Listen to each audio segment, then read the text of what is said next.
They thought I came to watch. I didn't correct them. I stood near the back of the room with my bitters paddle resting against my thigh, half hidden under my jacket, and I watched my cousin laugh at something my uncle said. And I thought, not yet.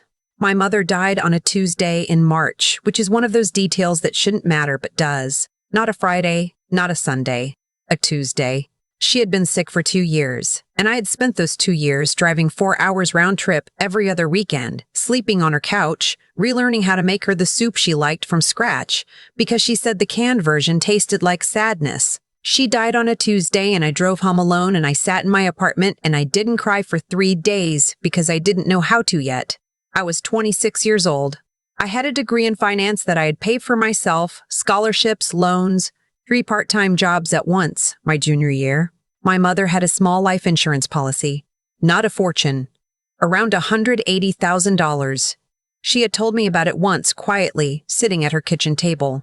"It's for you," she said. "For whatever you need to start." She showed me the paperwork. My name was in it. After the funeral, my uncle sat me down. He is my mother's older brother. He has the kind of face that looks trustworthy, a little tired around the eyes, white at the temples. He put his hand on mine and said the estate was complicated, that there were things that needed to be handled by someone with experience, that he would take care of it for me. I was 26 and I had just buried my mother and I said, okay, that was my mistake. Only mine, and I own it. What I didn't know then, he had already been in contact with the insurance company. He'd told them, I still don't fully understand how, that there were questions about the policy. He had my mother's signature from a document she'd signed 2 years earlier when she first got sick, when she needed help navigating some paperwork and trusted her brother to help her. He used that to redirect things. By the time I started asking questions 3 months later, the money had already moved. He told me the policy had been used to pay off debts my mother apparently owed, debts I'd never heard of, debts I couldn't verify, debts that conveniently totaled almost exactly $180,000. I hired a lawyer. I was 26 and broke, and I hired a lawyer anyway, scraping together the consultation fee. She looked at what I had, looked at what he had, and said, "You could fight this. It would take years. It would cost more than you'd recover, and they'll bury you in paperwork until you give up." I didn't give up, but I also didn't win. Not then. The law is not designed for people without resources. I learned that in a way no finance degree teaches you. So I did something else instead. I went back to work. I had been at a mid-level analyst position at a regional investment firm. Nothing glamorous, the kind of job where you're one of 12 people in an open plan office and your boss says, "Great work," and means do it again but faster. I was good at it, though. I had always been good at numbers, at reading a situation, at understanding what something was actually worth versus what people were claiming it was worth. I stayed late. I took on more. I moved firms after 18 months and took a 40% pay increase. I moved again 2 years later and took another one. I didn't tell my uncle's family anything about my life. That part was deliberate. They reached out periodically. My cousin would text me something breezy about getting together. My aunt would send a Christmas card with a generic note inside. I responded just enough to not seem hostile. I didn't post much on social media. I kept my finances private in the way I'd learned to keep everything private, which is to say, completely and without exception.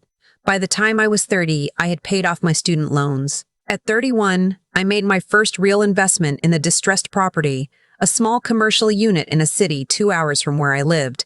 I didn't know what I was doing, not entirely, but I knew how to read a balance sheet and I knew how to find people who knew what I didn't. The property turned over in 14 months. I made enough to buy 2 more.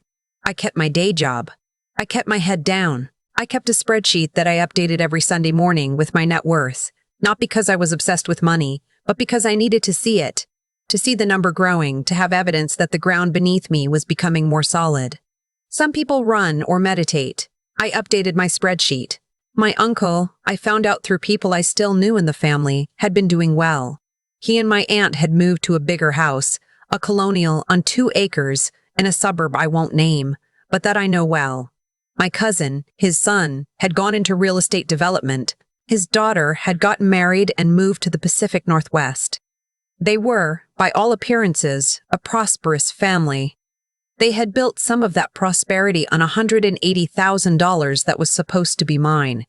I'm not saying that to be dramatic. I'm saying it because it's true and because it matters for what comes next. I was 33 when I heard about the estate auction.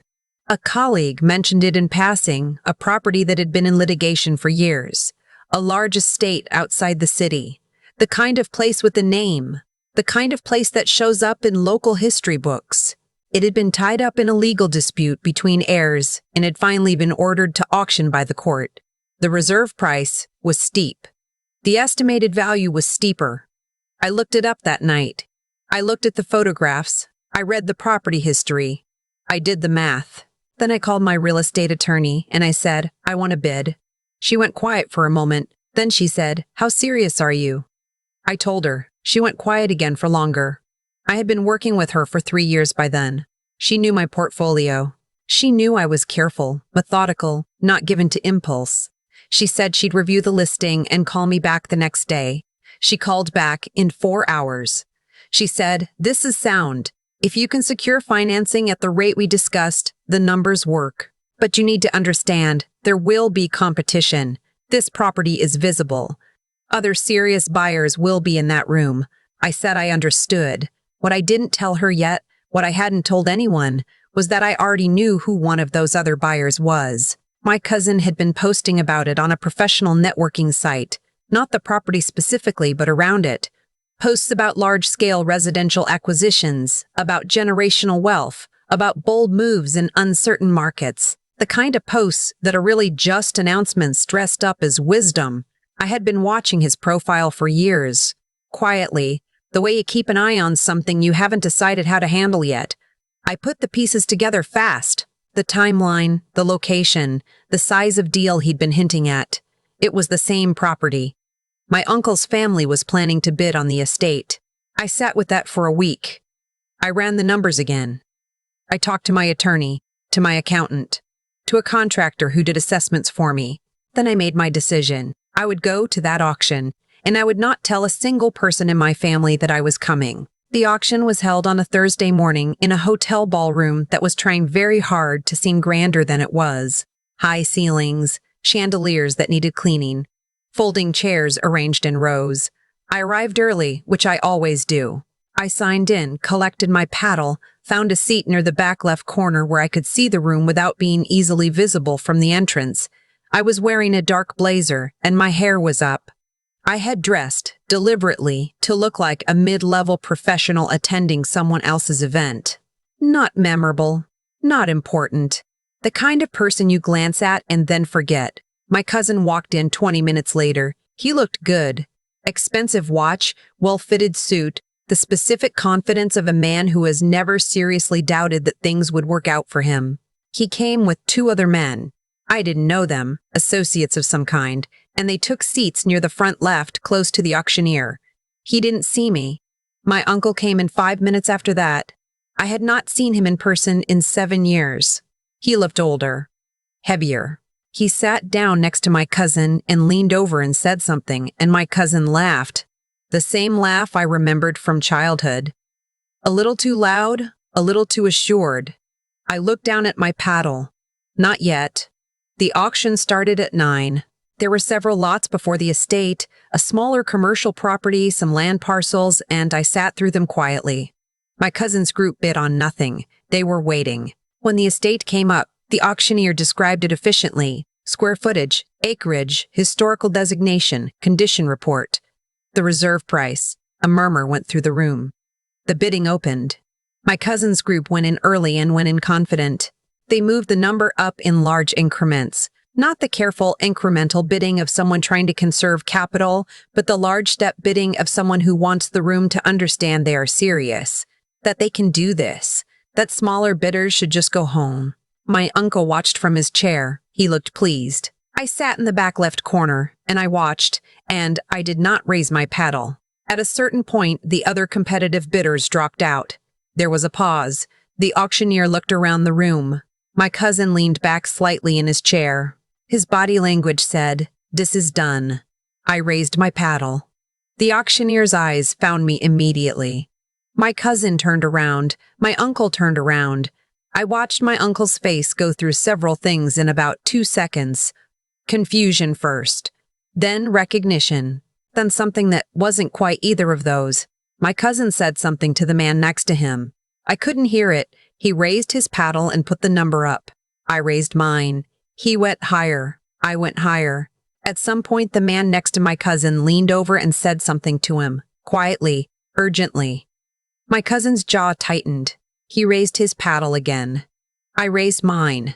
There was a very specific moment. I'll remember it for the rest of my life, where my cousin turned around and looked directly at me. Not a glance, a full held look, and I looked back and I did not look away, and I did not smile and I did not do anything except look back.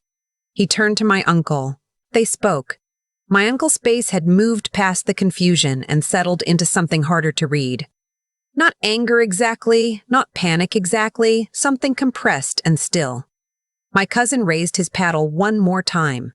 The number was, at that point, significantly above what my due diligence suggested the property was worth at immediate market value. I knew that. I also knew, because I had done the work, because I had talked to my attorney, because I had run this scenario 4 different ways, that with the planned use and the right renovations, it worked for me in the medium term. I was not bidding emotionally. I was bidding informed. I raised my paddle. My cousin did not raise his. The auctioneer counted. The room was quiet. I kept my eyes forward. The gavel came down. What happened next, I know partly from what I saw and partly from what I heard later. My cousin's group had done what I suspected they'd do. They had leveraged heavily to fund this bid. That in itself isn't unusual or reckless. What was reckless was the structure. They had secured short-term financing at high rates against multiple existing properties, banking on using the estate as the anchor asset that would let them refinance everything at better terms post-acquisition. When they lost the bid, that structure collapsed. The short-term notes were still due. The other properties were already encumbered. They had used almost all available liquidity for the bid itself. I'm not a financial genius. I had just done my homework on the competitive landscape, which included looking up public financial filings and property records, which are, I will tell you, remarkable things if you know where to look. They weren't bankrupt overnight. That's not how it works. But within 6 months, 2 of their leveraged properties went into default. The development company my cousin had been building quietly dissolved. My uncle sold the colonial house under pressure, not foreclosure, but close enough that the distinction didn't matter much practically. They moved into a rental. I heard about all of this gradually. A cousin on my mother's side, one I'd stayed in contact with, one who had nothing to do with any of this, kept me loosely informed without knowing the full picture of what I'd done. I did not feel triumphant when I heard. That surprised me a little. What I felt was tired, and then something quieter than tired, and then something that was almost like being able to breathe normally again for the first time in a very long time. I took possession of the estate 60 days after the auction. The first time I walked through it alone. No contractor, no attorney, just me with a flashlight in some of the darker rooms. I stood in the largest room on the 2nd floor, the one with the window that faces east. And I thought about my mother sitting at her kitchen table showing me a piece of paper and saying, "It's for you, for whatever you need to start." It took longer than she probably imagined. It started smaller, but it did start. I'm not going to tell you the experience cured anything or completed some circle in a way that made everything clean. That's not how grief works, and that's not how any of this works. My mother is still dead on that Tuesday in March, and that doesn't change.